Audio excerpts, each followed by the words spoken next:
So the most common questions I get from parents whose kids are really athletic is, how do I get enough calories and how are they going to be fueled enough to last for that 2 hours or whatever? They're busy multiple nights a week, 2-hour games and then tournaments on the weekends. And oftentimes I get kids who are really skinny that are very athletic, and so we're struggling with weight gain and keeping them fueled up. One of the most important things is the snacks before that sport. Like a fruit is not gonna cut it. A Z-bar won't cut it because they're burning like at least 300 calories, around 300 calories, give or take, like the age and size of your kid and what sport it is.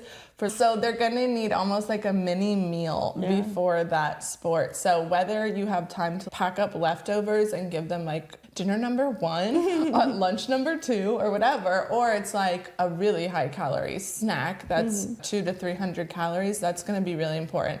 It should mainly be high in carbs too. One of my go-to convenient snacks for on the go is these bars called Sands. Sands Meal Bar. And they're probably promoting it for a meal replacement probably for adults trying to lose weight. Oh, really? But I use it for teens or preteens who need like a 300 calorie snack right before they play. How many calories? Yeah, it's like 330 calories. Wow. Yeah, and it's delicious and it has really good ingredients, nothing artificial or processed, no preservatives. Cool. And I usually find them at Whole Foods or Sprouts. They're fairly expensive compared to other ones, compared to like this other bar that has 120 calories. You're getting more bang for your buck.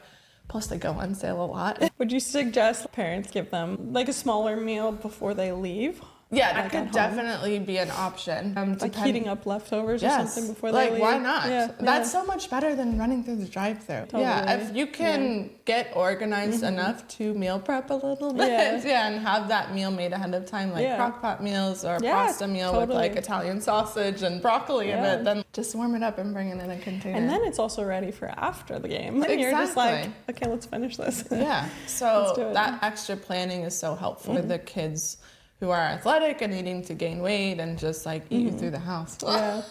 But you mentioned emphasizing carbohydrates, right? Because that's like the biggest fuel we're going to use, but also protein?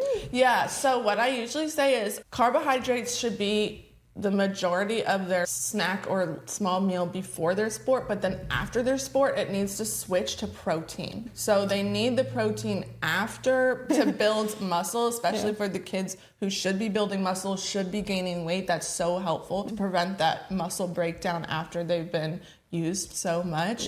And so the portion sizes switch a little bit after their sport, where it's like a bigger piece of chicken or steak burger on their plate and then a smaller bit of like pasta or rice compared to before their practice or game.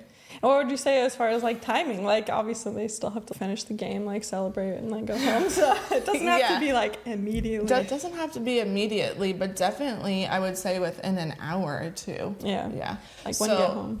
That can be tough when you have multiple kids with multiple activities, but if the rest of the family is going to be eating dinner earlier, like I would still save a plate for that athletic kid to eat their second dinner when they get home. Again, that planning ahead is going to help avoid the drive-through. Totally. And it's possible. I was once a kid in sports, one of 6 kids in sports, and we all had activities, but even as simple as like cheese and salami and crackers that you can bring the soccer game is so much better than the chips and the chewy bars or Z bars that you see other kids. And it's like it's also like quick sugar that like they'll probably just like crash like immediately. Like it's not gonna like fuel them up and have them feel like more satisfied. Long lasting. And if you do need something for quick energy, fruit. That's so much better. Plus it comes with the electrolytes, the antioxidants. Orange slices. That's why like kids always have orange slices after soccer practice. Better than some Gatorade. Cheese. Or like a cheese steak on the side. Cheese steak is a great source of protein and fat, more long lasting. It's easy to just grab. Speaking of Gatorade, it's also something completely unnecessary for athletic kids.